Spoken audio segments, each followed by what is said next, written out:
Bukek Xian Subai, Ho Ping Ho. Jilid 3. Bangsat kecil, engkau siapakah berani mencampuri urusan kami dan memaki kami? Bentak Pak Ciu Keong sambil mengusap pundaknya yang berdarah. Apa kau memiliki kepandaian maka berani mencela kami, tikus kecil? Bentak pula Tian Heteit yang masih ngilu rasa pahanya, dan untung bahwa pahanya itu tidak patah tulangnya.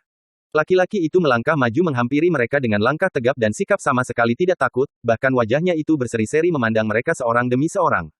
Kemudian, setelah berada di tengah-tengah sehingga terkurung, dia berkata, tadinya aku hanya mendengar bahwa ada seorang anak baik terancam oleh perebutan orang-orang pandai di dunia Kang Ou. Ketika tiba di sini dan melihat laga kalian, mau tidak mau aku masuk dan hatiku memang penasaran menyaksikan gerakan kalian yang sungguh-sungguh masih mentah. Ilmu tongkat dia itu tentu Pat Mo Tung Hoat yang berdasarkan ilmu pedang Pat Mo Kiam Hoat, katanya sambil menuding ke arah Pat Jiu Keong. Raja pengemis itu terkejut sekali melihat orang mengenal ilmu tongkatnya, padahal tadi mereka bertujuh bertanding dengan kecepatan luar biasa, bagaimana orang ini dapat mengenal ilmu tongkatnya. Dan ilmu otengkat dia itu lebih lucu dan kacau lagi. Meniru gerakan Kou Cetian si Raja Monyet, akan tetapi kaku dan mentah, tidak pantas menjadi gerakan Raja Monyet, pantasnya menjadi gerakan Raja Tikus. Dia menuding arah Tian Tok. Brak, batu besar yang berada di samping Tian Tok hancur berantakan karena dipukul oleh tongkatnya. Dia marah sekali mendengar ucapan yang dianggapnya menghina itu. Manusia lancang, berani kau menghina Tian Tok. Bentaknya dan tongkatnya sudah diputar hendak menyerang. Akan tetapi orang itu membentak, berhenti. Dan aneh, suaranya demikian berwibawa sehingga Tian Tok sendiri sampai tergetar dan menghentikan gerakan tongkatnya. Aku melihat kalian masing-masing memiliki kepandaian khusus namun masih mentah semua. Aku tidak membohong dan kalau tidak percaya, marilah kalian maju seorang demi seorang, akan kuperlihatkan kementahan ilmu silat kalian yang kalian pergunakan dalam pertandingan kacau balau tadi. Hayo siapa yang maju lebih dulu, akan kulayani dengan ilmu silat kalian sendiri. Ucapan ini lebih mendatangkan rasa heran dan tidak percaya daripada kemarahan, maka Pat Jiu Keong melupakan pundaknya yang terluka, cepat dia sudah meloncat ke depan, melintangkan tongkatnya di depan dada sambil berseru, nah, coba kau buktikan kementahan ilmu tongkatku. Setelah berkata demikian, Raja pengemis ini menyerang, menggunakan tongkatnya untuk menusuk, kemudian gerakan ini dilanjutkan dengan memutar tongkat ke atas menghantam kepala. Memang gerakan tongkatnya adalah gerakan pedang, dia ambil dari ilmu pedang Pa Mo Kiam Hoat. Hal ini adalah rahasianya, maka dia heran sekali mendengar orang tampan gagah itu mengenal ilmu tongkatnya dan sekaligus membuka rahasianya. 6 orang tokoh yang lain adalah orang-orang yang telah terkenal, maka mereka menahan kemarahan dan menonton untuk melihat apakah orang yang tidak terkenal ini benar-benar memiliki kepandaian aneh dan apakah benar-benar selihai mulutnya yang amat sombong itu. Serangan Pat Jiu Kiam Ong itu tidak ditangkis, akan tetapi tubuh orang itu tiba-tiba saja lenyap. Semua orang kaget dan bengong melihat betapa tubuh orang itu tahu-tahu telah melayang turun dari atas pohon, di tangannya terdapat sebatang cabang pohon, yang daunnya telah dibersihkan. Demikian cepatnya dia tadi meloncat sehingga tidak tampak, dan entah bagaimana cepatnya tahu-tahu dia telah membuat sebatang tongkat yang ukurannya sama dengan tongkat yang dipegang Pat Jiu Keong. Begitu dia turun, Pat Jiu Keong telah menyerangnya dengan kemarahan meluap. Nah, lihatlah, bukankah ini Pat Mo Kiam Hoat ilmu pedang 8 iblis, yang kau rubah menjadi Pat Mo Tung Hoat? Dan orang itu pun kini mengimbangi permainan ilmu tongkat Pat Jiu Keong dengan gerakan yang sama. Jurus demi jurus dimainkan orang itu untuk menangkis dan balas menyerang, namun bedanya, serangannya jauh lebih cepat dan lebih kuat tenaga Sin Kang yang menggerakkan tongkat itu. Tokoh-tokoh lain hanya menduga-duga, mengira orang baru itu meniru gerakan Pat Jiu Keong, akan tetapi Raja pengemis ini sendiri mengenal gerakan orang itu yang bukan lain adalah ilmu tongkatnya sendiri yang digubahnya sendiri. Dia menjadi bingung dan heran, apalagi serangan orang itu cepatnya melebihi kilat dan dalam belasan jurus saja, tiba-tiba terdengar suara keras, tongkat di tangan Pat Jiu Keong patah dan si Raja pengemis ini sendiri terpelanting dan mukanya pucat sekali karena tadi ujung tongkat lawannya telah menyambar dahinya tepat di antara mata dan kalau dikehendakinya, tentu dia telah tewas, akan tetapi orang aneh itu hanya mengguratnya saja sehingga kulit di bagian itu robek dan berdarah.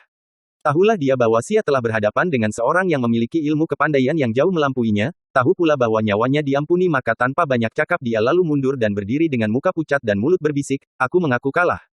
Tentu saja hal ini mengejutkan 6 orang tokoh yang lain. Mereka tadi, dalam pertandingan kacau balau, telah beradu senjata dengan si Raja pengemis, dan mereka maklum bahwa selain ilmu tongkatnya amat lihai, juga tongkat itu sendiri merupakan senjata pusaka yang kuat menangkis senjata tajam, di samping tenaga Sin Kang si kakek jembel yang amat kuat. Namun, dalam belasan jurus saja kakek jembel itu mengaku kalah, tongkatnya patah dan di antara alisnya terluka, sedangkan tadinya mereka mengira bahwa orang yang baru datang itu hanya meniru-niru ilmu silat Pat Jiu Keong. Si jembel tua bangka memang tolol. Tiba-tiba Tian Heteit Chiang Ham meloncat ke depan, tombaknya melintang di tangannya, sedangkan tangan kirinya dikepal, tangan kiri yang mengandung tenaga mukjizat dan terkenal dengan sebutan Kang Jiu, lengan baja, yang kuat menangkis senjata tajam. Orang itu tersenyum sabar. Jadi tadi adalah Pat Jiu Keong, ketua Pat Jiu Kaipang yang terkenal. Heran ilmunya masih serendah itu sudah berani malang melintang di Heng San. Dan kau ini siapakah? Ginkangmu cukup lumayan akan tetapi permainan tombakmu belum patut disebut Xin Jiu tombak sakti, dan pukulan itu, tentu yang dinamakan lengan baja, sayangnya tidak cocok dengan sebutannya karena terlalu lemah, terlalu lemah.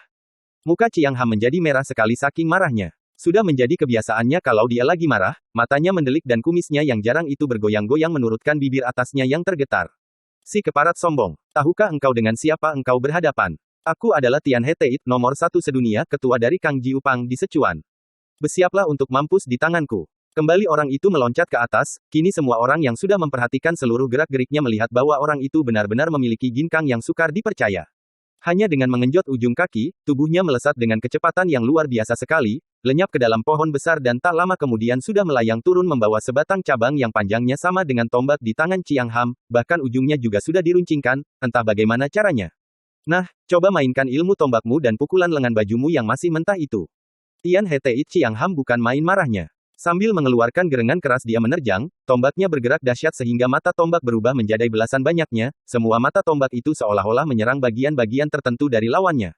Namun orang itu pun menggerakkan tombak cabang pohon dengan gerakan yang sama, bahkan mata tombaknya berubah menjadi 20 lebih, membentuk bayangan tombak yang menyilaukan mata dan terjadilah pertandingan tombak yang amat aneh karena gerakan mereka sama. Dapat dibayangkan betapa kagetnya hati Tian He Teit Chiang Ham. Ilmu tombak itu adalah ciptaannya sendiri dan selama ini belum pernah diajarkan kepada siapapun juga, merupakan kepandaian khasnya yang ampuh. Akan tetapi sekarang dia melihat orang ini mainkan ilmu tombaknya dengan gerakan yang lebih cepat dan lebih kuat. Marahlah dia. Setan kau. Dia memaki dan kini tombaknya membuat lingkaran besar, menyambar-nyambar di atas kepala sedangkan lengan kirinya melakukan pukulan maut karena lengan itu seolah-olah merupakan sebuah senjata baja yang kuat sekali. Bagus, orang itu berseru, tombaknya bergerak pula menyambut tombak lawan dan terdengar suara, krek, ketika ujung tombak Tian He Teit patah disusul bertemunya dua buah lengan. Des. Tian He Teit Chiang Ham mengaduh, melemparkan tombaknya yang patah, menggunakan tangan kanan mengurut-urut lengan kirinya. Lengan kiri yang terkenal dengan sebutan lengan baja itu, yang berani menangkis senjata tajam lawan. Begitu bertemu dengan lengan lawan, berubah menjadi seperti bambu bertemu besi. Tulangnya retak dan sakitnya bukan main. Dia pun bukan anak kecil, seketika tahulah dia bahwa dia berhadapan dengan seorang yang tingkat kepandaiannya jauh lebih tinggi, membuat dia seolah-olah berhadapan dengan gurunya, maka dia meloncat ke belakang, meringis dan berkata nyaring, aku kalah. Hening sejenak. 5 orang tokoh lain terheran-heran, hampir tidak dapat percaya akan peristiwa yang telah terjadi. Biarpun mereka mulai merasa heran dan gentar, namun rasa penasaran membuat mereka lupa akan kenyataan bahwa orang itu benar-benar lihai. Mereka hendak membuktikan sendiri apakah benar orang aneh ini dapat memainkan ilmu istimewa mereka yang selama ini mengangkat nama mereka di tempat tinggi di dunia Kang Ou. Hayo, siapa lagi yang ingin memamerkan ilmunya yang masih mentah? Orang itu sengaja menantang sambil melemparkan tombak cabang pohon yang telah berhasil mematahkan ujung tombak pusaka di tangan Chiang Ham tadi. Aku ingin mencoba. Tian Tok sudah melompat ke depan dengan gerakan seperti seekor kera dan tangan kirinya menggaruk-garuk pantat, tangan kanan memegang tongkat Kim Kau Pang itu memutar-mutar tongkatnya. Nanti dulu, kata orang itu. Yang bertombak tadi, bukankah dia yang terkenal sekali sebagai ketua Kang Jiu Pang di Sichuan? Harap Pangcu ketua menjaga agar anak buahmu tidak merendahkan nama Kang Jiu Pang dengan melakukan perbuatan melanggar hukum dan memperbaiki ilmu silatnya. Chiang Ham tidak menjawab, hanya kumisnya bergoyang-goyang karena marahnya. Dan Anda ini, apakah mempunyai kudis di pantat, ataukah memang hendak meniru laga seekor monyet? Kalau begitu, tentulah Anda yang berjuluk Tian Tok, yang kabarnya menjadi pemuja Kau Che Tian, terkenal dengan ilmu tongkat Kim Kau Pang dan ilmu silat Sin Kau Kun. Dugaanmu benar, akulah Tian Tok. Siapakah namamu, manusia sombong? Tian Tok Bong Sek Bin membentak marah. Ataukah kau tidak berani mengakui namamu dan bersikap sebagai seorang pengecut tukang mencuri ilmu orang lain? Biarpun diserang dengan kata-kata yang menghina itu, orang ini tersenyum saja dan menjawab, namaku tidak ada perlunya kau ketahui. Kalau aku tidak mampu mengalahkan engkau dengan ilmumu sendiri, barulah aku akan memperkenalkan diri dan boleh kau perbuat sesukamu terhadap diriku. Tian Tok lalu mengeluarkan suara memekik nyaring seperti seekor kera marah, akan tetapi sebelum dia menyerang laki-laki aneh itu telah menyambar tombak cabang pohon yang tadi dilemparnya ke atas tanah.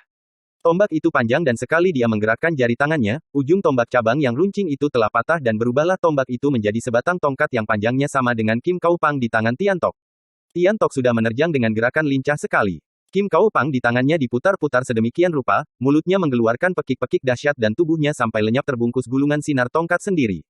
Namun dengan enaknya orang itu pun memutar tongkatnya, serupa benar dengan gerakan Tian Tok bahkan mulutnya juga mengeluarkan pekik seperti monyet itu dan terjadilah pertandingan yang aneh dan lucu, seolah-olah bukan sedang bertanding, melainkan Tian Tok sedang berlatih silat dengan gurunya. Gerakan mereka sama, akan tetapi gerakan orang itu lebih Cepat dan lebih mantap. Kembali belum sampai 20 jurus terdengar suara keras, Kim Kau Pang di tangan Tian Tok patah-patah menjadi 3 potong dan si racun langit itu terhuyung mundur dengan muka pucat karena tulang pundaknya hampir patah terpukul tongkat lawan. Melihat betapa bekas suhengnya kalah, Ti Tok marah sekali. Siang Kiam di punggungnya telah dicabutnya dan tanpa banyak cakap lagi dia telah meloncat maju. Keluarkan senjatamu, manusia licik. Akulah Ti Tok, hayo lawan Siang Kiamku ini kalau kau memang gagah. Orang itu menjura, aha, kiranya Ti Tok Siang Koan Hou yang terkenal. Kulihat tadi ilmu pedangmu adalah pecahan dari Hui Liong Kiamsut, dan kau pandai pula menggunakan ilmu silat Pek Lui Kun. Akan tetapi seperti yang lain, gerakanmu masih mentah. Tak usah banyak cakap, lawanlah ilmuku. Bentak Ti Tok dengan marah dan dia sudah menerjang maju. Laki-laki Iut mematahkan tongkatnya menjadi 2 potong tongkat yang sama dengan pedang-pedang di kedua tangan Ti Tok, dan begitu dia menggerakkan kedua tangannya, tampaklah sinar-sinar bergulung dengan gerakan yang persis seperti gerakan Ti Tok yang memutar sepasang pedangnya. Kembali terjadi pertandingan yang hebat, seru dan aneh. Berkali-kali terdengar suara nyaring bertemunya pedang dengan tongkat, namun anehnya, tongkat dari cabang pohon itu sama sekali tidak dapat terbabat putus, bahkan kedua tangan Ti Tok selalu terasa panas dan perih setiap kali pedangnya bertemu tongkat. Dengan teliti Ti Tok memperhatikan gerakan orang dan dia terkejut. Memang benar bahwa orang itu mainkan jurus-jurus ilmu pedangnya. Dan bukan hanya mainkan jurus ilmu pedangnya, bahkan telah mendesaknya dengan tekanan yang hebat karena orang itu jauh lebih lincah dan lebih kuat daripada dia. Lewat 15 jurus, Ti Tok berseru, aku mengaku kalah. Dia meloncat mundur, menyimpan pedangnya dan mengangkat tangan menjura ke arah orang itu sambil berkata, harap kau menerima penghormatanku dengan Pek Lui Kun. Kelihatannya saja dia memberi hormat dengan mengangkat kedua tangan ke depan dada, namun dari kedua telapak tangannya itu menyambar hawa pukulan maut yang mendatangkan hawa panas dan yang dapat membunuh lawan dari jarak 3-4 meter tanpa tangannya menyentuh tubuh lawan. Itulah pukulan Pek Lui Kun kepalan kilat, yang mengandung tenaga sakti yang amat kuat. Orang itu sudah melempar sepasang tongkat pendeknya, sambil tersenyum dia pun menjura dengan gerakan yang sama. Terjadilah adu tenaga yang tidak tampak oleh mata. Di tengah udara, di antara kedua orang itu terjadi benturan tenaga dahsyat dan akibatnya membuat Ti Tok terpental ke belakang, terhuyung dan dari mulutnya muntah darah segar. Dia tidak terluka hebat karena tenaganya Pek Lui Kun membalik, hanya tergetar hebat dan mukanya makin pucat. Engkau hebat. Aku bukan tandinganmu, kata Ti Tok dengan jujur, dan memandang dengan mata terbelalak penuh kagum dan juga penasaran. Engkau luar biasa sekali dan aku amat kagum kepadamu, sahabat. Jin Xiao Xiucai berkata sambil melangkah maju. Aku tahu bahwa agaknya aku pun bukan tandinganmu, akan tetapi hatiku penasaran sebelum melihat engkau mainkan ilmu-ilmuku yang tentu kau anggap masih mentah pula. Aku adalah Jin Xiao Xiucai dari Bengsan, senjataku adalah suling dan pensil bulu entah kau bisa mainkannya atau tidak. Jin Xiao Xiucai, sudah lama aku mendengar namamu yang terkenal. Jangan khawatir, aku tentu saja dapat mainkan ilmumu. Dengan ranting pendek ini aku meniru sulingmu, dan aku pun memiliki sebatang pensil bulu. Orang itu memungut sebatang ranting yang panjangnya sama dengan suling perak di tangan Jin Xiao Xiucai, juga dia mencabut keluar pensil bulu yang tadi dia pergunakan untuk mencoret-coret ketika 7 orang tokoh sakti itu sedang saling bertempur. Akan tetapi kalau pensil bulu di tangan Jin Xiao Xiucai adalah pensil yang dibuat khas, bukan hanya untuk menulis akan tetapi juga dipergunakan sebagai senjata sehingga gagangnya terbuat dari baja tulen, adalah pensil di tangan orang itu hanyalah sebatang pensil biasa saja. Berkerut alis Jin Xiao Xiucai. Orang itu dianggapnya terlalu memandang rendah kepadanya. Akan tetapi karena orang itu tersenyum-senyum dan meniru menggerak-gerakkan pensil dan suling di tangannya, dia lalu berkata, apa boleh buat, engkau sudah memperoleh kemenangan. Kalau kau kalah, orang akan menyalahkan aku yang menggunakan senjata lebih kuat. Kalau aku yang kalah, engkau akan menjadi makin terkenal, sungguh pun kami belum tahu siapa kau. Nah, mulailah. Xiucai ini cerdik dan dia sengaja menantang agar lawannya bergerak lebih dulu. Akan tetapi orang itu tersenyum dan sambil menggerakkan kedua senjata istimewa itu berkata, lihat baik-baik, Xiucai. Bukankah ini jurus terampuh dari suling dan pensilmu? Kedua tangan orang itu bergerak dan Jin Xiao Xiucai terkejut mengenal jurus-jurus maut dari kedua senjatanya dimainkan oleh orang itu untuk menyerangnya. Tentu saja dia dapat memecahkan jurus ilmunya sendiri dan berhasil menangkis kedua senjata lawan, akan tetapi seperti juga yang lain tadi, dia merasa betapa kedua lengannya tergetar hebat, tanda bahwa dalam hal Xin Kang, dia masih kalah jauh. Namun, Xiucai ini merasa penasaran sekali. Puluhan tahun dia bertapa di Bengsan menciptakan ilmu-ilmu silat tinggi yang dirahasiakan dan belum pernah diajarkan kepada siapapun juga. Bagaimana sekarang telah dicuri oleh orang ini tanpa dia mengetahuinya? Dia melawan mati-matian, mengeluarkan jurus-jurus paling ampuh dari kedua senjatanya, namun karena kalah tenaga, setiap kali tertangkis dia terhuyung. Seperti juga yang lain dia tidak mampu bertahan lebih dari 20 jurus. Terdengar suara keras dan kedua senjatanya itu, suling dan pensil patah-patah bertemu dengan senjata lawan yang sederhana itu. Dia meloncat ke belakang, menjura dan berkata, kepandaian Tai Hiap pendekar besar memang amat hebat, aku yang bodoh mengaku kalah. Orang itu tersenyum dan memuji, tidak percuma julukan Jin Xiao Xiucai karena memang hebat kepandaianmu. Ucapan itu dengan jelas menunjukkan kekaguman, bukan ejekan, maka Jin Xiao Xiucai menjadi makin kagum dan terheran-heran. Sekarang tiba giliran Pinto untuk kau kalahkan. Sahabat yang gagah. Akan tetapi karena sepasang senjata Pinto adalah hut tim dan kipas, yang tentu saja tidak dapat kau tiru, bagaimana kalau kita bertanding dengan tangan kosong? Hendak kulihat apakah kau mampu mengalahkan Pinto dengan ilmu silat tangan kosong Pinto sendiri. Orang itu masih tersenyum, akan tetapi diam-diam ia terkejut. Tak disangkanya Tosu ini amat cerdik. Dia belum pernah melihat Tosu mainkan ilmu silat tangan kosong, bagaimana dia akan dapat menirunya. Akan tetapi dengan tenang dia menjawab, tentu saja saya akan melayani kehendak Totiang, akan tetapi sebelum bertanding, saya harap Totiang tidak keberatan untuk memperkenalkan nama. Xian Cai, Anda licik, sobat. Semua orang hendak dikenal namanya, akan tetapi engkau sendiri menyembunyikan nama. Baiklah, Pinto adalah Lem Hai Seng Jin yang berkepandaian rendah. Kiranya Tochu, majikan pulau, dari Pulau Kura-Kura. Telah lama mendengar nama Totiang, girang hati saya dapat bertemu dan bermain-main sebentar dengan Totiang. Nah, siaplah. Lem Hai Seng Jin sudah memasang kuda-kuda sambil memandang tajam ke arah lawan karena dia ingin sekali tahu apakah benar lawan ini akan dapat menjatuhkan dia dengan ilmu silatnya sendiri. Diam-diam orang itu memperhatikan dan tersenyum, lalu dia pun memasang kuda-kuda yang sama, kuda-kuda dari ilmu silat tangan kosong Bian Sin Kun, tangan kipas sakti, semacam ilmu silat yang berdasarkan Sin Kang tinggi sekali tingkatnya sehingga telapak tangan menjadi halus seperti kapas, namun mengandung daya pukulan maut yang dahsyat sekali. Hiat, Tosu itu sudah menerjang dengan pukulan mautnya. Tampak olehnya lawannya mengelak cepat dengan gerakan aneh, sama sekali bukan gerakan ilmu silatnya, akan tetapi betapa kagetnya melihat bahwa begitu mengelak lawan itu dalam detik berikutnya sudah menerjangnya dengan jurus yang sama, jurus yang baru saja dia pergunakan. Maklum akan hebatnya jurus ini, dia pun cepat mengelak untuk memecahkan ilmunya sendiri, namun harus diakui bahwa elakan orang tadi dengan gerakan aneh jauh lebih cepat dan bahkan sambil mengelak orang itu dapat balas menyerang. Kembali Lem Hai Seng Jin menyerang dengan jurus lain yang lebih dahsyat, dan seperti juga tadi lawannya meloncat dan tahu-tahu telah membalasnya dengan serangan dari jurus yang sama. Tentu saja dia dapat pula menghindarkan diri dan makin lama dia menjadi makin penasaran. Dikeluarkan semua ilmu simpanan, jurus-jurus maut dari Bian Sin Kun sampai 8 jurus banyaknya. Semua jurus dapat dihindarkan orang itu dan tiba-tiba orang itu berseru, Totiang, jagalah serangan ilmu silat Bian Sin Kun. Dan dengan gencar kini orang itu menyerangnya dengan jurus-jurus yang tadi sudah dikeluarkannya, 8 jurus paling ampuh dari Bian Sin Kun. Karena gerakan orang itu cepat bukan main, Lem Hai Seng Jin sama sekali tidak mendapatkan kesempatan untuk balas menyerang sehingga dia terancam dan terdesak hebat oleh ilmu silatnya sendiri. Biarpun dia tahu bagaimana Utnuk memecahkan jurus-jurus serangan dari Bian Sin Kun, namun karena kalah tenaga dan kalah cepat, akhirnya punggungnya kena ditampar dan dia terpelanting, mukanya pucat dan dia harus cepat-cepat mengatur pernafasannya agar isi dadanya tidak terluka. Xian Cai, engkau benar-benar seorang manusia ajaib. Akhirnya dia berkata sambil bangkit perlahan-lahan. Lepaskan aku. Tiba-tiba terdengar seruan halus dan semua orang menengok ke arah Sintong dan melihat betapa anak ajaib itu telah dipondong oleh lengan kiri Kiam Mo Kai Li. Hei, lepaskan dia. 6 orang kakek sakti maju berbareng. Mundur. Kiam Mo Kai Li membentak dan menempelkan ujung payung pedang di tangan kanan itu ke leher Sin Liong. Mundur kalian, kalau tidak dia akan mati. Melihat ancaman ini, 6 orang itu terpaksa melangkah mundur semua. Laki-laki aneh itu memandang dengan sinar mata berkilat, kemudian dia melangkah maju dan suaranya halus namun penuh wibawa ketika dia berkata, Kiam Mo Kai Li, lepaskan bocah yang tidak berdosa itu. Hai Hik, enak saja kau. Mundur atau dia akan mampus di ujung payungku. Dia menempelkan ujung payung yang runcing itu ke leher Sin Liong yang tak mampu bergerak dalam pelukan lengan kiri yang kuat itu. Akan tetapi, tidak seperti 6 orang kakek yang lain, laki-laki itu masih tersenyum dan masih melangkah maju, membuat Kiam Mo Kai Li mundur-mundur dan dia berkata, bocah itu tidak ada hubungan apa-apa dengan aku. Kalau kau bunuh dia, bunuhlah. Akan tetapi demi Tuhan, aku akan menangkapmu dan akan memberikan tubuhmu kepada beruang es untuk menjadi makanannya. Berkata demikian, laki-laki itu menanggalkan jubah luarnya. Kau, Pangeran Han Tiong, Pangeran Han Tiong, para tokoh Kang Ou itu berteriak. Pangeran Pulau Es. Kiam Mo Kai Li yang tadinya sudah merasa bahwa bocah ajaib itu tentu dapat dibawanya, menjadi marah sekali. Dia menjerit dengan lengking panjang rambutnya menyambar ke depan, ke arah leher Pangeran Han Tiong, dan pedang payungnya juga meluncur dengan serangan yang dahsyat.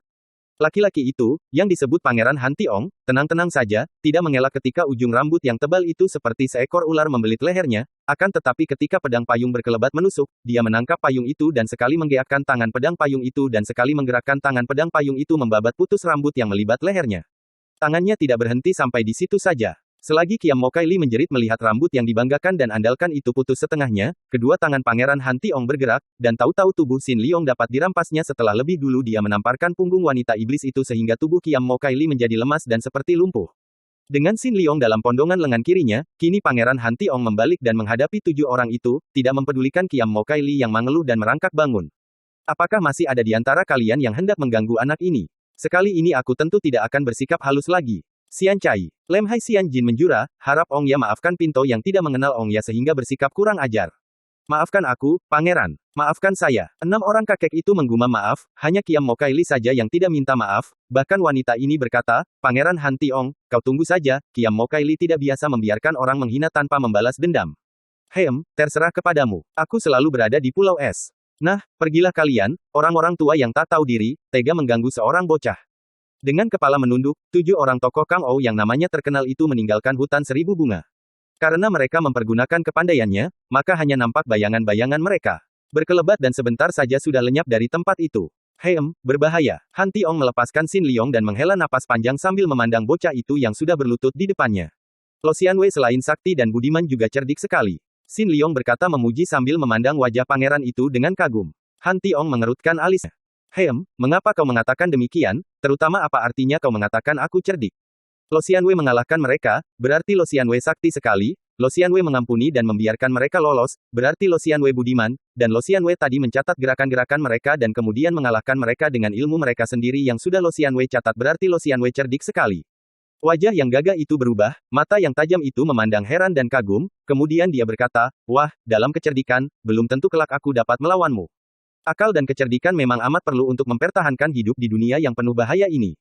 Tahukah engkau bahwa tanpa menggunakan akal budi, memanaskan hati mereka dengan mengalahkan mereka dengan ilmu mereka sendiri, kalau mereka maju bersama mengeroyokku, belum tentu aku dapat menang. Sekarang kau sudah bebas dari bahaya, nah, aku pergi. Melihat orang itu membalikkan tubuh dan melangkah pergi dari situ, Xin Liong memandang ke arah mayat 11 orang dusun yang masih menggeletak di situ maka dia berseru, Lo Xianwei. Pangeran Han Tiong berhenti melangkah dan menoleh.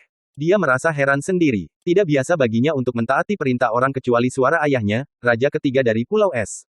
Akan tetapi, ada sesuatu dalam suara bocah itu yang membuat dia mau tidak mau menghentikan langkahnya, lalu menoleh dan bertanya, ada apa lagi?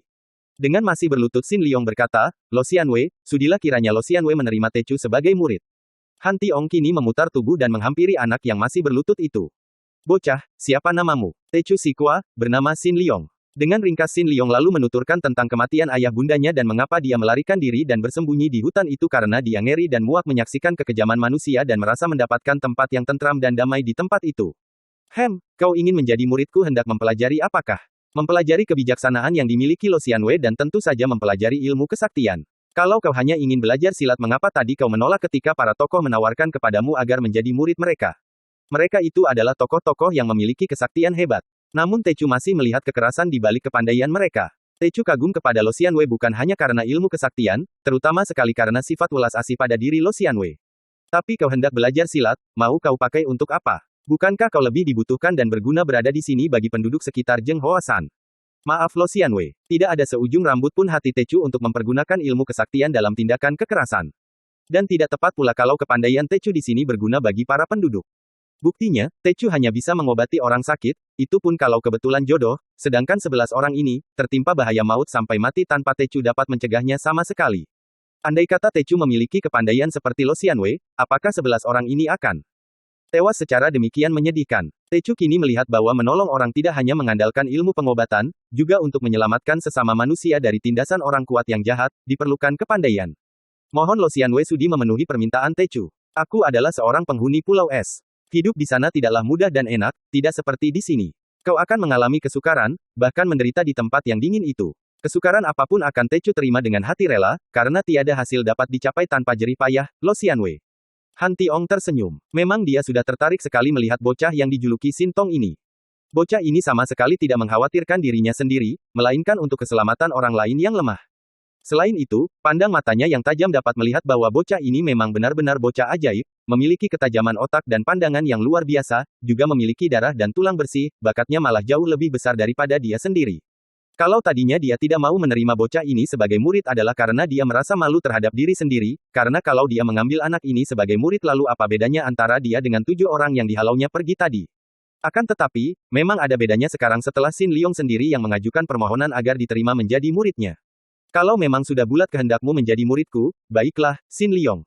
Mari kau ikut bersamaku, akan tetapi jangan menyesal kelak. Hayo, Han Tiong kembali membalikkan tubuhnya dan hendak melangkah pergi. Suhu, nanti dulu. Pangeran itu mengerutkan alisnya. Lagi-lagi dia mendengar pengaruh yang luar biasa di balik suara anak itu yang memaksanya menoleh. Dengan suara kesal dia berkata, mau apa lagi? Maaf, Suhu. Tecu mana bisa meninggalkan 11 buah mayat itu di sini begini saja. Abis, apa maumu? Tecu harus mengubur mereka lebih dulu sebelum pergi. Kalau aku melarangmu. Tecu tidak percaya bahwa Suhu akan sekejam itu, Tecu yakin akan kebaikan budi Suhu. Akan tetapi andai kata Suhu benar melarang Tecu, terpaksa Tecu akan membangkang dan tetap akan mengubur mayat-mayat ini. Sepasang mata pangeran itu terbelalak penuh keheranan. Anak berusia 7 tahun sudah berani memiliki pendirian seperti batu karang kokohnya. Murid macam apa kau ini? Belum apa-apa sudah siap membangkang terhadap guru. Tecu menjadi murid bukan membuta, dan Tecu ingin mempelajari ilmu yang baik.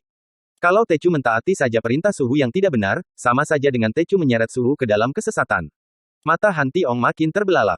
Hampir dia marah, akan tetapi dia dapat melihat apa yang tersembunyi di balik ucapan yang kelihatan kurang ajar ini dan dia mengangguk-angguk. Lakukanlah kehendakmu, aku menunggu. Terima kasih. Tecu memang tahu bahwa Suhu seorang sakti yang budiman. Dengan wajah berseri Xin Liong lalu menggali lubang.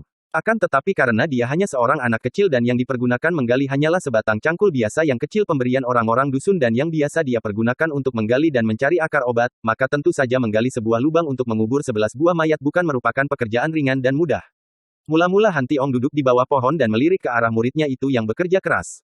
Disangkanya bahwa tentu bocah itu akan kelelahan dan akan beristirahat. Akan tetapi dia kecele. Xin Liong bekerja terus biarpun kaki tangannya sudah pegal-pegal semua, dan keringat membasahi seluruh tubuh, menetes dari dahinya dan kadang-kadang diusapnya dengan lengan baju. Akan tetapi dia tidak pernah berhenti bekerja. Sudah setengah hari mencangkul, baru dapat membuat lubang yang hanya cukup untuk 2 buah mayat saja. Kalau dilanjutkan, agaknya untuk dapat menggali lubang yang cukup untuk semua mayat, ia harus bekerja selama 2 hari 2 malam atau lebih. Hatinya lembut tapi kemauannya keras. Benar-benar bocah ajaib. Han Tiong mengomel sendiri dan dia lalu bangkit, dirampasnya cangkul dari tangan muridnya dan tanpa berkata apa-apa lagi dia lalu mencangkul. Gerakannya amat cepat sekali sehingga Xin Liong yang mundur dan menonton menjadi kabur pandangan matanya karena seolah-olah tubuh gurunya berubah menjadi banyak, semuanya mencangkul dan sebentar saja telah terbuat sebuah lubang yang amat besar dan yang cukup untuk mengubur 11 buah mayat itu. Tentu saja hati Xin Liong girang bukan main dan satu demi satu diangkat, atau lebih tepat disiretnya mayat-mayat itu, dimasukkan ke dalam lubang dan air matanya bercucuran. Han Tiong membantu muridnya mengguruk atau menutup lubang itu sehingga di tempat itu, di depan gua tempat tinggal Xin Liong, terdapat sebuah kuburan yang besar sekali. Sudahlah, sudah mati ditangisi pun tidak ada gunanya. Mari kita pergi. Xin Liong merasa lengannya dipegang oleh gurunya dan di lain saat dia harus memejamkan matanya karena tubuhnya telah terbang dengan amat cepatnya meninggalkan gunung Zhenghuasan, entah kemana. Akan tetapi setelah merasa terbiasa, Xin Liong berani juga membuka matanya dan dengan penuh kagum dia melihat bahwa dia dikempit oleh suhunya yang berlari cepat seperti angin saja. Dia mengenal pula tempat di mana suhunya melarikan diri yaitu ke sebelah timur pegunungan Zhenghuasan. Tiba-tiba dia melihat sesuatu, juga hidungnya mencium sesuatu, maka dia cepat berseru, Suhu, harap berhenti dulu. Han Tiong berhenti. Ada apa? Suhu, di sana itu. Suara Xin Liong tergetar dan ketika Han Tiong menoleh, dia pun merasa jijik sekali. Yang ditunjuk oleh muridnya itu adalah sekumpulan mayat orang yang sudah menjadi mayat rusak dan bekasnya menunjukkan bahwa mayat-mayat itu tentu diganggu oleh binatang-binatang buas sehingga berserakan ke sana-sini. Mau apa kau? Han Tiong membentak. Suhu, apakah kita harus mendiamkan saja mayat-mayat itu? Mereka adalah bekas-bekas manusia seperti kita juga. Kasihan kalau tidak diurus. Wah, kau memang gatal-gatal tangan. Nah, hendak kulihat apa yang akan kau lakukan terhadap mereka. Han Tiong menurunkan Xin Liong dan dia sendiri lalu duduk di atas sebuah batu dari tempat agak jauh. Dia sungguh ingin tahu apa yang akan dilakukan muridnya itu terhadap mayat-mayat yang sudah demikian membusuk, bahkan dari tempat dia duduk pun tercium baunya yang hampir membuatnya muntah. Dengan langkah lebar Xin Liong menghampiri mayat-mayat itu, sedikit pun tidak kelihatan jijik atau segan. Kemudian, diikuti pandang mata Han Tiong yang terheran-heran bocah itu mulai menggali tanah dengan hanya menggunakan sebatang pisau kecil, pisau yang biasanya dipergunakan untuk memotong-motong daun dan akar dan yang agaknya tak pernah terpisah dari saku bajunya. Anak itu hendak menggali lubang untuk mengubur 12 buah mayat busuk itu hanya dengan menggunakan sebatang pisau kecil. Hampir saja Han Tiong tertawa tergelak saking geli hatinya, juga saking girangnya mendapat kenyataan bahwa muridnya ini benar-benar seorang bocah ajaib yang mempunyai pribadi luhur dan wajar tanpa dibuat-buat. Dengan kagum dia meloncat bangun, lari menghampiri yang telah menggali lubang beberapa sentimeter dalamnya. Cukup Xin Liong, lubang itu sudah cukup lebih dari cukup untuk mengubur mereka. Mana mungkin, Suhu. Kau masih meragukan kelihayan suhumu. Lihat baik-baik. Han Tiong lalu mengeluarkan sebuah botol dari saku jubahnya, menggunakan ujung sepatunya mencongkel mayat-mayat itu menjadi setumpukan barang busuk, dan dia menuangkan benda cair berwarna kuning dari dalam botol ke atas tumpukan mayat. Tampak uap mengepul dan tumpukan mayat itu mencair, dalam sekejap mata saja lenyaplah tumpukan mayat itu karena semua, berikut tulang-tulangnya, telah mencair dan cairan itu mengalir ke dalam lubang yang tadi digali Xin Liong. Benar saja, cairan itu memasuki lubang dan meresap ke tanah, tentu saja lubang itu sudah lebih dari cukup untuk menampung cairan itu. Dengan mata terbelalak penuh kagum, Xin Liong lalu menguruk lagi lubang itu dan berlutut di depan kaki suhunya, "Suhu, terima kasih atas bantuan Suhu. Suhu sungguh sakti dan budiman." Ah! Muka Han Tiong menjadi merah dan dia mengeluarkan seruan itu untuk menutupi rasa malunya. Mana bisa dia disebut budiman kalau mengubur mayat-mayat itu bukan terjadi atas kehendaknya, melainkan dia terpaksa oleh muridnya. Kalau aku tidak salah lihat, mereka ini adalah pendekar-pendekar gagah. Sungguh kematian yang menyedihkan dan entah siapa yang dapat membunuh mereka. Mereka kelihatan bukan orang-orang sembarangan yang mudah dibunuh. Mari kita pergi, Xin Liong. Kembali murid itu dikempitnya dan Pangeran Sakti itu menggunakan ilmu berlari cepat seperti tadi, melanjutkan perjalanan ke timur menuruni pegunungan Zheng Hoasan. Tak lama kemudian, kembali Xin Liong yang dikempit dijepit di bawah lengan berseru, "Hai Suhu, harap berhenti dulu." Han Tiong menjadi gemas. Akan tetapi dia berhenti juga menurunkan bocah itu dari kempitan di bawah ketiaknya. "Mau apa lagi kau? Awas, kalau tidak penting sekali, aku akan marah. Lihat di sana itu, Suhu. Tidak patutkah kita menolong orang yang sengsara itu? Siapa tahu dia juga sudah mati di sana." Tanpa menanti jawaban suhunya, Xin Liong sudah lari menghampiri sesosok tubuh yang menggeletak di bawah pohon tak jauh dari situ. Tubuh itu tidak bergerak-gerak, akan tetapi dari tempat ia berdiri, Han Tiong mengerti bahwa orang itu belum tewas, agaknya pingsan atau tertidur saja. Dia tersenyum dan melihat muridnya sudah menjatuhkan diri berlutut di depan orang itu. Betapa kagetnya ketika dia mendengar teriakan muridnya, "Ei, Suhu. Dia seorang wanita." Han Tiong terheran. Dia lalu meloncat ke arah muridnya dan melihat betapa tiba-tiba orang yang disangkanya pingsan itu sudah meloncat bangun dan langsung memukul kepala Xin Liong dengan kekuatan dahsyat. Plak, OGGH. Wanita yang mukanya kotor, matanya merah dan rambutnya aut-autan itu menjerit ketika pukulannya tertangkis oleh lengan Han Tiong yang amat kuat. Dia terhuyung ke belakang, sejenak memandang Han Tiong dan Xin Liong, kemudian menangis terseduh-seduh dan bergulingan di atas tanah menangis seperti seorang anak kecil. "Jangan, jangan, lepaskan aku, lepaskan. Jangan bunuh mereka." Xin Liong tertegun dan memandang penuh kasihan. Juga Han Tiong memandang penuh kasihan. Juga Han Tiong memandang dengan terharu, maklum bahwa dia berhadapan dengan seorang wanita yang berotak miring. "Toanio, Nyonya, kau kenapakah?" Xin Liong melangkah ke depan. Tiba-tiba wanita itu meloncat bangun dan Han Tiong sudah siap melindungi muridnya yang sama sekali tidak kelihatan takut itu. Akan tetapi wanita itu lalu tiba-tiba tertawa terkekeh. Hai, aneh sekali, ketika wanita itu tertawa, Han Tiong melihat wajah yang amat cantik manis. Wanita itu adalah seorang gadis muda yang amat cantik, akan tetapi yang entah mengapa telah menjadi gila. Pakaian yang dipakainya adalah pakaian pria yang terlalu besar, rambutnya yang hitam panjang itu riap-riapan tidak diurus, mukanya kotor terkena debu dan air mata, matanya merah dan membengkak. Hai, kubunuh engkau, Pat Jiu Kaiong, aku bersumpah akan membunuhmu untuk membalas kematian 12 orang suhengku." Kemudian dia menangis lagi. Kepsasin hiap dari Butong Pai abis terbasmi. Han Tiong terkejut dan teringatlah dia akan nama 13 orang pendekar Butong Pai yang amat terkenal sebagai 13 orang pendekar gagah perkasa pembela keadilan dan kebenaran, teringat pula bahwa mereka terdiri dari 12 pria dan seorang wanita, kalau tidak salah, saudara termuda. "Nona, apakah engkau orang termuda dari Kepsasin hiap dari Butong Pai?" Tanyanya sambil melangkah maju menghampiri wanita gila itu. "Jangan sentuh aku, manusia terkutuk, jangan sentuh aku lagi." Dan tiba-tiba wanita itu menyerang dengan hebatnya. Han Tiong menangkis dan menotok. Robohlah wanita itu, roboh dalam keadaan lemas tak dapat bergerak lagi. "Suhu, mengapa?" Xin Liong bertanya penasaran. "Bodoh, kalau tidak kutotok, tentu dia akan mengamuk terus. Coba kau periksa dia, apakah kau bisa mengobatinya?" Xin Liong berlutut dan melihat wanita itu hanya melotot tanpa mampu bergerak. Setelah memerikasa sebentar, dia menarik napas panjang. "Suhu, dia terkena pukulan batin yang amat berat, membuat dia menjadi begini, berubah ingatannya. Kalau kita berada di Zheng Hoasan, kiranya dapat Tecu mencarikan daun penenang untuk mengobatinya." Kau lihatlah gurumu mencoba untuk mengobatinya."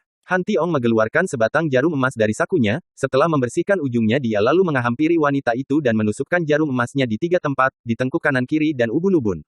Xin Liong memandang dengan mata terbelalak. Dia sudah mendengar dari ayahnya tentang kepandaian orang mengobati dengan tusukan jarum, akan tetapi sekarang dia menyaksikannya. Dan wanita itu baru mengeluh lalu tertidur dengan pernapasan yang panjang dan tenang. Ketika gurunya mencabut jarum dan menyimpannya, gurunya berkata, "Coba kau periksa lagi matanya, apakah sudah ada perubahan?" Xin Liong membuka pelupuk mata dan melihat bahwa mata wanita itu yang tadinya mengeluarkan sinar aneh yang liar, kini telah normal kembali.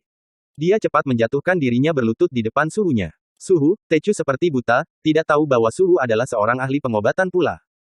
Dalam hal mengenal tetumbuhan obat, mana aku mampu menandingimu?" Akan tetapi aku mempunyai kepandaian menusuk jarum, kepandaian turunan yang tentu kelak akan kuajarkan kepadamu. Suhu, Tecu mengajukan sebuah permohonan, harap Suhu tidak keberatan. Apalagi, harap Suhu suka menolong wanita malang ini, dan membiarkan dia ikut dengan kita. Kau gila, Suhu, dia belum sembuh benar. Kalau dia dibiarkan di sini, lalu datang orang jahat, bagaimana? Kau tidak usah khawatir. Dia adalah orang termuda dari Kepsa Sin Hiap, ilmu kepandaiannya tinggi. Siapa berani mengganggunya? Buktinya, 12 orang suhengnya tewas dan tentu mereka itu adalah mayat-mayat yang tadi kita kubur. Agaknya yang membunuh adalah Pat Jiu Kai Ong. Selain itu, kalau dia teringat akan peristiwa itu sebelum sembuh benar, tentu dia akan kumat gilanya dan apakah Suhu tega membiarkan dia seperti itu? Han Tiong memandang wajah wanita yang bukan lain adalah The Kuat Lin itu. Dia terheran sendiri mengapa wajah yang kotor dan rambut yang kusut itu mendatangkan rasa iba yang luar biasa di hatinya. Mengapa dia merasa tertarik dan ingin sekali menolong wanita muda ini? Apakah dia sudah ketularan watak muridnya, ataukah dia tidak berani membayangkan? Selama ini hanya istrinya seoranglah wanita yang menarik hatinya, yang membangkitkan gairahnya, akan tetapi perempuan gila ini, entah mengapa, telah membuat dia tertarik dan kasihan sekali. Sudahlah, kau memang cerewet, dan kalau tidak kuturuti, tentu kau rewel terus. Biar kita membawa bersama ke Pulau Es, kita lihat saja nanti bagaimana perkembangannya. Ucapan terakhir ini seperti ditujukan kepada hatinya sendiri. Tecu tahu, Suhu adalah seorang yang budiman. Dengan hati mengkel karena ucapan muridnya itu seperti ejekan kepadanya karena dia mau menolong darah ini sama sekali bukan karena dia budiman, melainkan karena dia kasihan dan terutama sekali. Tertarik hatinya, dengan kasar dia lalu mengempit tubuh wanita itu di bawah ketiak kanannya, dan menyambar tubuh Sin Liong di bawah ketiak kirinya dan larinya pangeran yang sakti ini secepat terbang menuju ke pantai lautan. Siapakah sebetulnya manusia sakti yang ditakuti oleh 7 orang tokoh Kang Ou itu? Siapakah Pangeran Han Tiong yang pada bagian dada bajunya terdapat lukisan burung hong dan seekor naga emas itu? Dia adalah pangeran dari Pulau Es. Pulau ini merupakan pulau rahasia yang hanya dikenal orang Kang Ou seperti dalam dongeng karena tidak pernah ada orang yang berhasil menemukan pulau itu kecuali beberapa orang nelayan yang perahunya diserang badai dan mereka ini ditolong oleh manusia-manusia sakti, manusia yang menjadi penghuni Pulau Es, sebuah pulau dari es di mana terdapat istana indah dan merupakan sebuah kerajaan kecil penuh dengan orang sakti. Setelah ditolong dan diselamatkan, dan berhasil kembali ke daratan, para nelayan inilah yang membuat cerita seperti dongeng itu sehingga nama sebutan Pulau Es terkenal di dunia Kang Ou. Kerajaan di Pulau Es itu dibangun oleh seorang pangeran, ratusan tahun yang lalu. Seorang pangeran yang amat sakti, seorang pangeran yang dianggap pemberontak karena berani menentang kehendak kaisar, dan pangeran ini bersama keluarganya menjadi pelariaan. Dengan kesaktiannya, dia berhasil melarikan keluarganya ke pantai timur dan menggunakan sebuah perahu untuk mencari tempat baru. Tujuannya adalah ke pulau di timur di mana dahulu sudah banyak orang-orang pandai dari daratan yang melarikan diri dan menjadi buronan karena berani menentang pemerintah, yaitu Kepulauan Jepang. Akan tetapi dia tersesat jalan, perahunya dilanda badai hebat dan perahunya dibawa jauh ke utara sampai kemudian perahu itu mendarat di sebuah pulau. Pulau Es. Melihat pulau itu tersembunyi, baik sekali dijadikan tempat persembunyiannya, dan di sekitar situ terdapat pulau-pulau lain yang tanahnya cukup subur, maka pangeran pelarian ini mengambil keputusan untuk menjadikan Pulau Es sebagai tempat tinggalnya. Dia lalu mengumpulkan orang-orang yang setia kepadanya, membawa mereka ke Pulau Es menjadi pengikut-pengikutnya. Dibangunnya sebuah istana yang kecil namun indah di pulau itu dan berdirilah sebuah kerajaan kecil di tempat terasing ini. Berkat kebijaksanaan Raja Pulau Es ini, para pengikutnya dan keluarga raja hidup aman tentram dan penuh kebahagiaan di Pulau Es. Para keluarganya hidup rukun dan para pengikutnya membentuk keluarga-keluarga sehingga penghuni pulau itu berkembang biak. Karena kesaktian rajanya, dan karena letak pulau itu yang sukar dikunjungi orang luar, maka kerajaan kecil ini tidak pernah terganggu. Raja itu mewariskan kepandaiannya kepada keturunannya, merupakan ilmu-ilmu warisan yang hebat, dan tentu saja para pengikut mereka mendapat pula pelajaran ilmu yang tinggi. Pangeran Han Tiong adalah keturunan keempat dari raja pertama di Pulau Es. Pangeran ini berbeda dengan keturunan raja yang sudah-sudah. Kalau semua keturunan raja hidup di Pulau Es dan hanya meninggalkan pulau kalau mereka ada keperluan di pulau-pulau kosong sekitar daerah itu untuk mengambil daun obat, sayur-sayuran atau berburu binatang, maka Pangeran Han Tiong tidak betah tinggal di tempat sunyi itu. Dia seringkali pergi dari pulau dan diam-diam dia melakukan perantauan di daratan. Dia adalah orang yang paling banyak mewarisi ilmu nenek moyangnya sehingga dia adalah orang terpandai di antara para keluarga raja di Pulau Es. Apalagi karena dengan kesukaannya merantau di daratan, dia dapat mengambil banyak ilmu-ilmu silat tinggi yang lain dari daratan sehingga kepandaiannya bertambah. Dan gara-gara perantauan pangeran inilah maka Pulau Es menjadi makin terkenal dan nama Pangeran Han Tiong sendiri juga menggemparkan dunia Kang Ou sungguh pun dia jarang sekali memperkenalkan diri. Melihat bajunya yang terhias gambaran naga dan burung hong itu saja sudah cukup bagi para tokoh Kang Ou untuk mengenal manusia sakti dari Pulau Es ini, seperti peristiwa yang terjadi di Hutan Seribu Bunga ketika pangeran ini menghadapi 7 orang tokoh besar dunia Kang Ou. Para pangeran yang sudah-sudah, selalu mengambil istri dari keluarga kerajaan sendiri, yaitu saudara-saudara misan mereka sendiri. Hal ini adalah untuk menjaga agar darah kerajaan tetap asli. Akan tetapi, berbeda dengan semua kebiasaan para pangeran, Han Tiong yang jatuh cinta kepada seorang darah putri penghuni Pulau Es biasa, berkeras mengambil darah itu sebagai istrinya. Padahal biasanya, darah-darah yang berdarah biasa ini hanya diambil sebagai selir-selir oleh para pangeran dan raja. Akan tetapi, Pangeran Han Tiong tidak mau mengambil selir dan hanya mempunyai seorang istri, yaitu anak nelayan yang menjadi pengikut keluarga raja, seorang darah biasa saja, namun yang sesungguhnya memiliki kecantikan yang mengatasi kecantikan para putri raja. Dari istri tercinta ini, Pangeran Han Tiong mempunyai seorang putri yang pada waktu itu berusia 6 tahun, seorang anak perempuan yang mungil, cantik, keras hati seperti ayahnya dan gembira seperti ibunya. Anak ini diberi nama Han Swat Hong. Angin salju ini diambil oleh Pangeran Han Tiong untuk menamakan puterinya karena ketika puterinya terlahir, Pulau Es dilanda angin dan salju yang amat kuat. Pada pagi hari itu Swat Hong, nak perempuan berusia 6 tahun lebih itu, duduk bengong di tepi pantai Pulau Es. Dia sengaja memilih tempat sunyi yang agak tinggi ini untuk melihat jauh ke selatan, dan hatinya penuh rindu terhadap ayahnya yang sudah pergi selama 3 bulan itu. Hong Ji, anak Hong. Swat Hong menoleh dan melihat bahwa yang memanggil tadi adalah ibunya, dia lalu meloncat bangun, lari menghampiri ibunya, meloncat dan merangkul leher ibunya dan menangis. Ibunya tertawa. Ai, anakku yang biasanya periang tertawa mengapa menangis? Mengapa bulan yang berseri gembira menjadi suram? Awan hitam apakah yang menghalanginya? Ibu, kau kejam. Ih. Ibumu kejam, mungkin kalau sedang menyembelih ikan atau ayam. Akan tetapi ibumu tidak kejam terhadap manusia. Memang watak Liu Bewi, ibu anak itu, atau istri Pangeran Han Tiong adalah lincah gembira yang menurun pula kepada Swat Hong. Ibu kejam, mengapa ibu tidak berduka? Apakah ibu tidak rindu kepada ayah?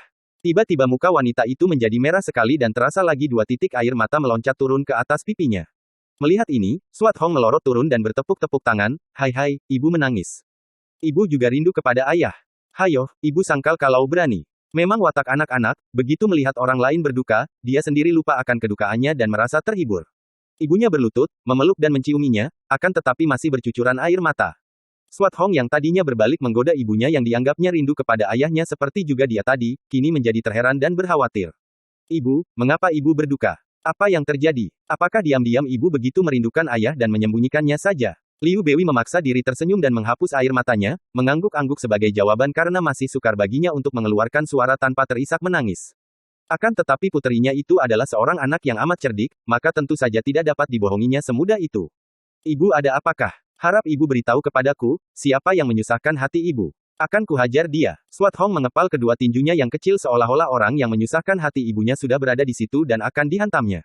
Melihat sikap anaknya ini, hati Liu Bewi terharu sekali dan ingin dia menangis lagi, akan tetapi ditekannya perasaan harunya dan dia tertawa. Hong Ji, kalau ada yang kurang ajar kepada ibumu, apakah ibumu tidak dapat menghajarnya sendiri? Swat Hong tertawa. Memang aku tahu bahwa kepandaian ibu juga hebat, biarpun tidak sehebat ayah, akan tetapi tidak puas kalau aku tidak menghajar dengan kedua tanganku sendiri kepada orang yang menyusahkan hati ibu. Anakku yang baik. Untuk menekan harunya, Liu Bewi mengangkat tubuh anaknya, dipeluk, diciuminya kemudian dia membentak, terbanglah. Dan melempar tubuh anak itu ke atas.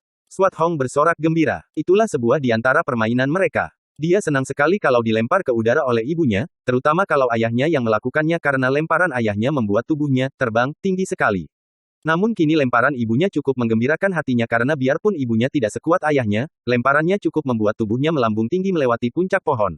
Ketika tubuhnya melayang turun, ibunya sudah siap menyambutnya, akan tetapi dasar anak nakal, dia menggunakan kesempatan ini untuk berlatih. Dia cepat membalikkan tubuh sehingga kedua kakinya di atas dan cepat dia menggunakan kedua tangannya untuk menyerang ibunya, mencengkram ke arah ubun-ubun. Itulah jurus terakhir yang dilatihnya dari ayahnya yang seharusnya dilakukan dengan loncatan ke atas dan menyerang ubun-ubun kepala lawan, akan tetapi kini dilakukannya ketika dia melayang turun. Hati-gat. Untuk memperingatkan ibunya, Swat Hong menjerit sebelum menyerang. Tentu saja Liu Bewi tidak perlu diperingatkannya lagi.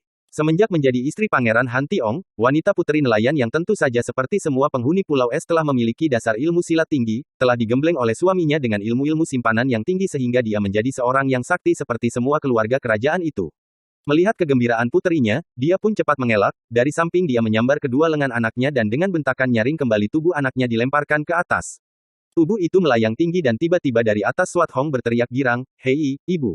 Itu ayah datang." Mendengar ini, Liu Bewi cepat lari ke pinggir tebing tinggi dan memandang ke laut. Wajahnya berseri-seri, jantungnya berdebar karena penuh rindu kepada suaminya. Benar saja, tampak sebuah perahu dan dia mudah mengenal suaminya yang mendayung perahu itu dengan kekuatan dahsyat sehingga perahu kecil meluncur seperti seekor ikan hiu yang marah. Akan tetapi alis wanita ini berkerut ketika dia melihat dua orang lain di dalam perahu. Seorang wanita muda yang cantik. Hatinya terasa tidak enak. Dia tidak akan mengikat suaminya, dan sebagai seorang istri pangeran calon raja tentu saja dia maklum bahwa suaminya berhak mengambil selir-selir sebanyaknya. Akan tetapi entah mengapa, kedatangan suaminya dengan dua orang itu, terutama seorang wanita cantik, mendatangkan rasa gelisah yang aneh di dalam hatinya. Ibu, tolong dulu aku. Terima kasih telah menonton, silahkan like, komen, dan subscribe ya.